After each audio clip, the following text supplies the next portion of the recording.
Hey, we are the Lab Doctors. I'm Amanda. I'm Dorothy. And I'm Zhao Yong. We are biomedical researchers who realized we still have a lot to learn about science. So why not join us on this quest?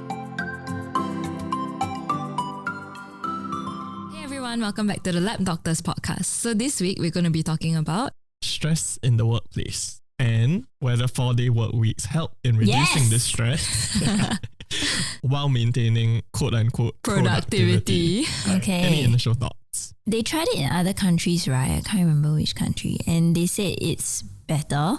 I'm an advocate for flexible timing, but I don't know how feasible a 4-day work week would apply to me. Right. But the 4-day work week is longer working hours for the 4 days, right? And that brings me to a few questions that I kind of want to ask you. So firstly is, would you be willing to take a pay cut to have a 4-day work week? I don't want to. Okay, so I'll answer first, I guess. I wouldn't because I don't feel like a 5-day work week is a chore.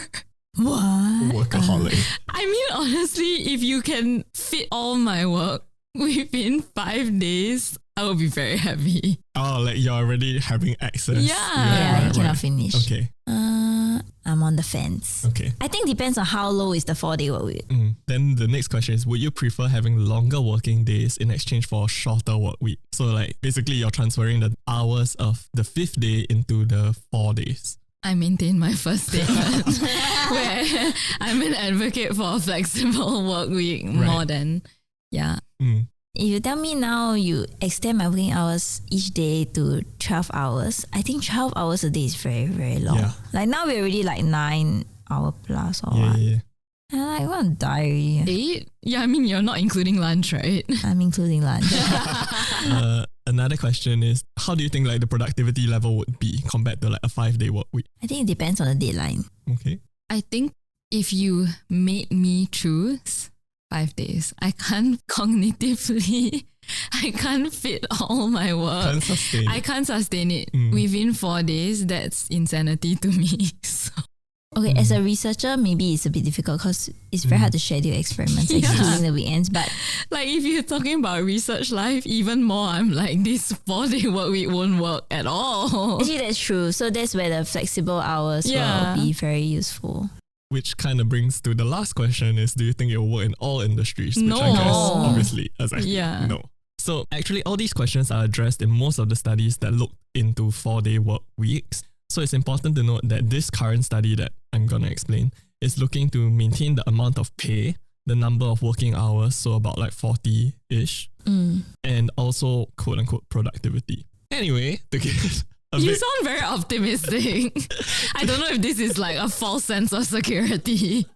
You always lure us into these false senses of security and then like crush us. crush the hopes and dreams.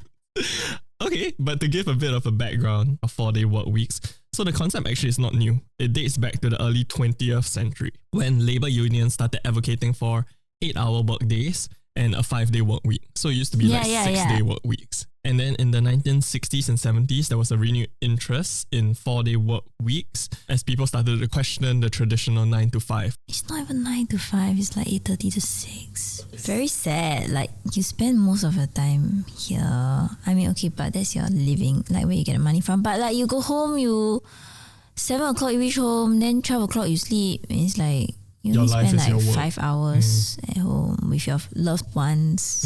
I guess which is why I don't think I can be the kind of person that my job is just a means to an end. Same. I don't get how people do that. So the concept of 4-day work weeks gained momentum over time and companies started experimenting with this, in the 21st century. And one of the most notable examples is Microsoft, which implemented a 4-day work week in its Japan office in 2019 for a month. And this actually reported a 40% increase in productivity, as well as a reduction in paper use and electricity costs. Wow. Yeah. But I feel that because it's just for a month, if the employees knew that it was for a month, then they are confounded by like, okay, I'll perform this month and then this will go through. But then when people get used to it, then it will like probably drop a bit.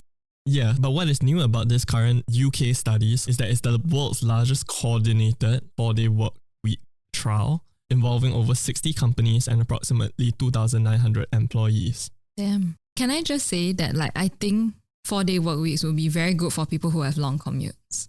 Yeah, absolutely. It's like the same as work from home, right?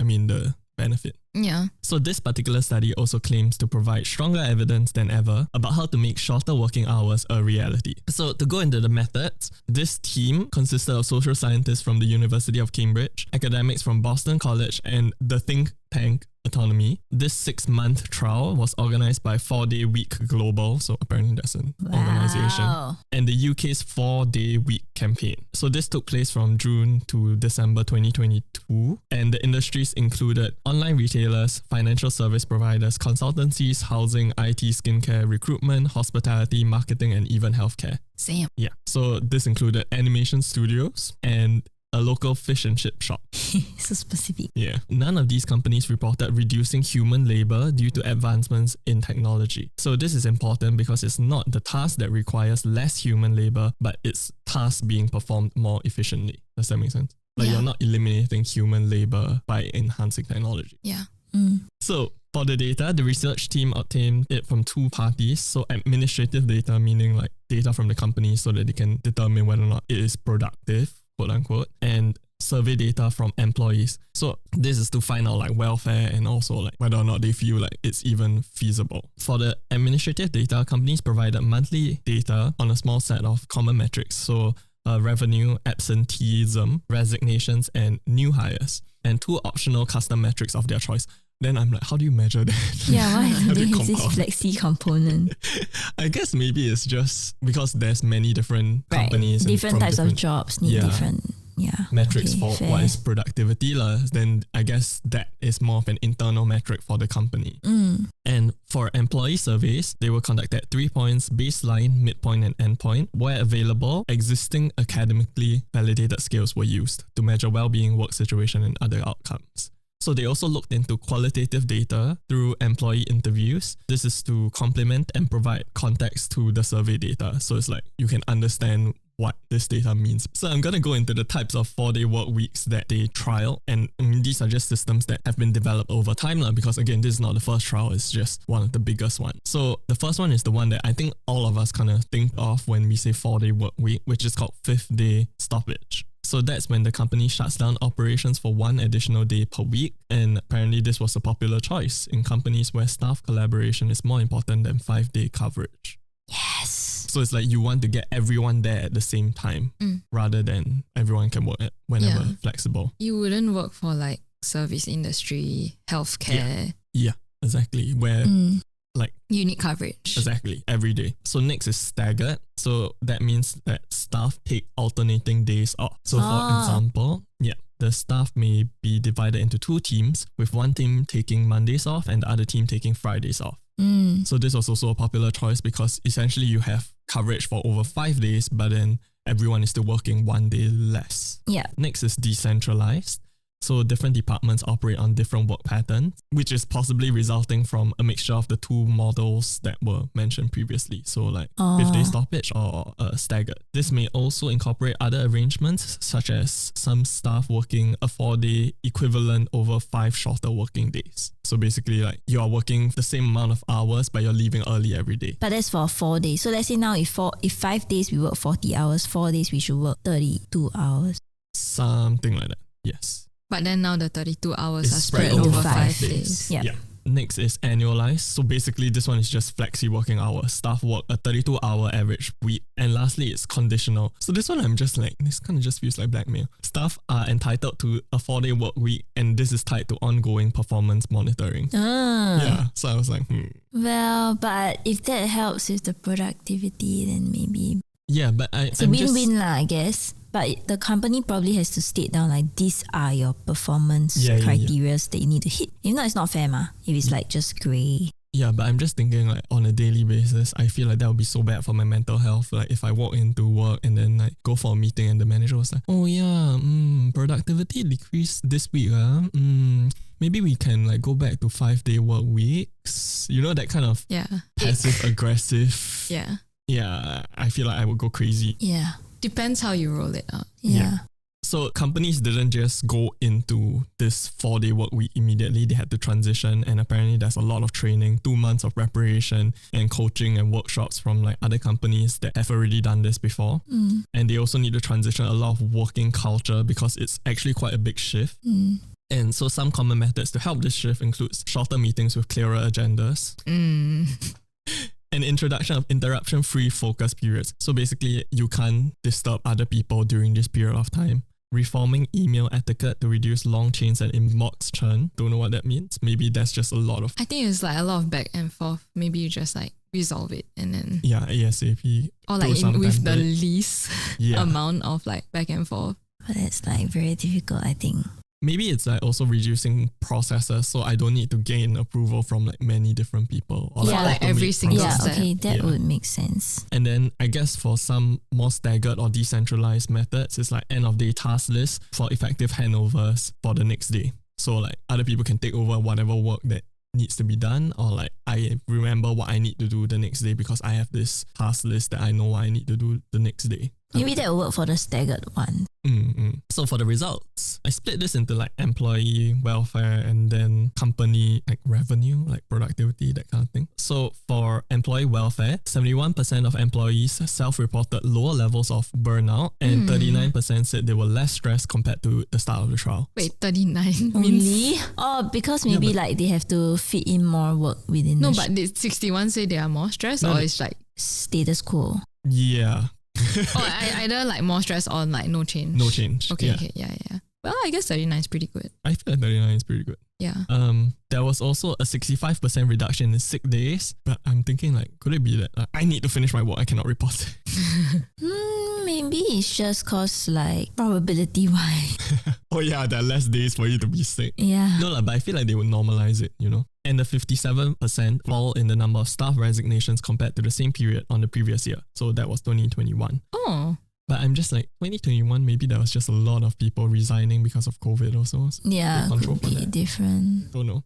60% of employees found an increased ability to combine paid work with care responsibilities. So it's like taking care of their own families. And 62% reported that it was easier to combine work with their own social lives. So basically, it feels like there's more work-life balance. Yeah. However, several staff at one large company had concerns about intensifying workloads, while some at creative companies, because it's a creative company, so you kind of want to collaborate, you kind of want to bounce ideas off each other, and this like quiet focus time affected that, so they feel like it affects creativity, which in a sense kind of affects productivity lah. So that's another thing that they reported. So what did workers do with the extra day off? Sleep. Apparently chores.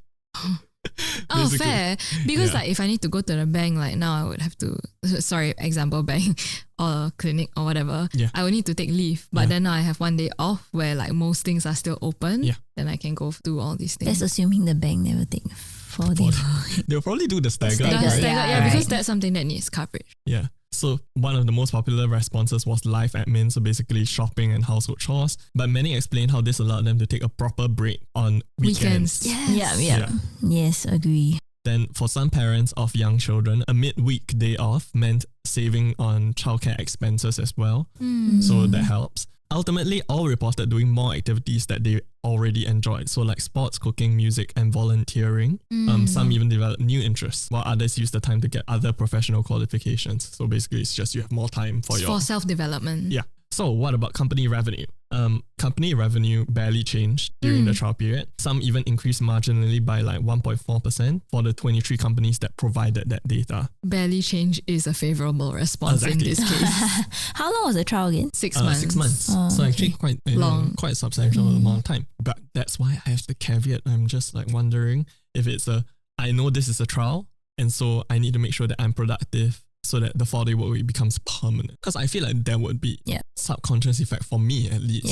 Yeah, then a few companies also had strings attached to the reduced hours, including fewer holidays, agreements that staff could be called in at short notice, or a conditional 4-day work week, which was what I mentioned previously. Like if productivity decreased, then we'll cancel this 4-day work week.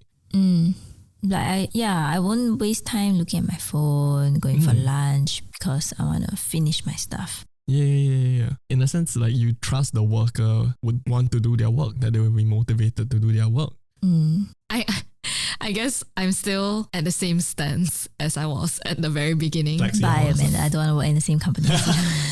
No, but it's like your boss trusts you to like give you the autonomy to dictate your working hours. Yes. So I'm not saying that you should work more than 40 hours per week. I'm just saying if you can finish your work in 30 hours, then yeah, have a 4-day work week. And Yeah. like if it really can improve people's lives, Makes like the Like, do public it. less cranky yeah. for me as well. Also, like public transport will be like less crowded Exactly. all the time. Yeah. Yeah, I don't know. But okay, so I'm thinking for maybe the older generation, I'm just purely assuming, or the employers, they might think like, okay, last time we were at 6, then now 5.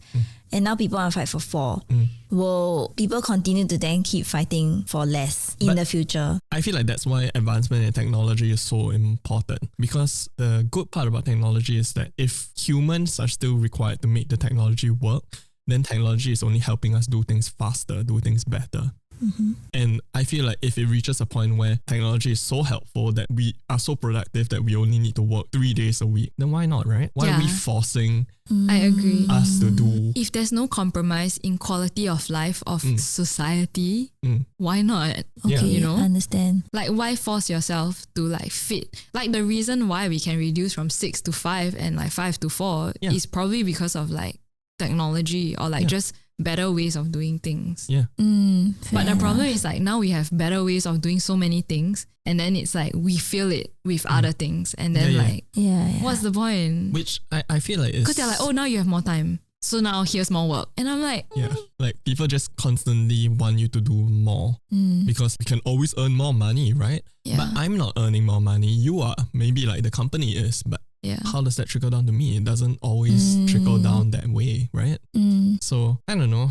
I feel like welfare is important. But I was just thinking for my current stage of thought and life, like a 4-day work week and a 3-day so-called weekend would be great, because it's just purely the numbers like 4 and 3 would be more balanced than 5 and 2. Absolutely. And I feel like it's very sian like that on the weekend. The weekends just pass so fast. yeah.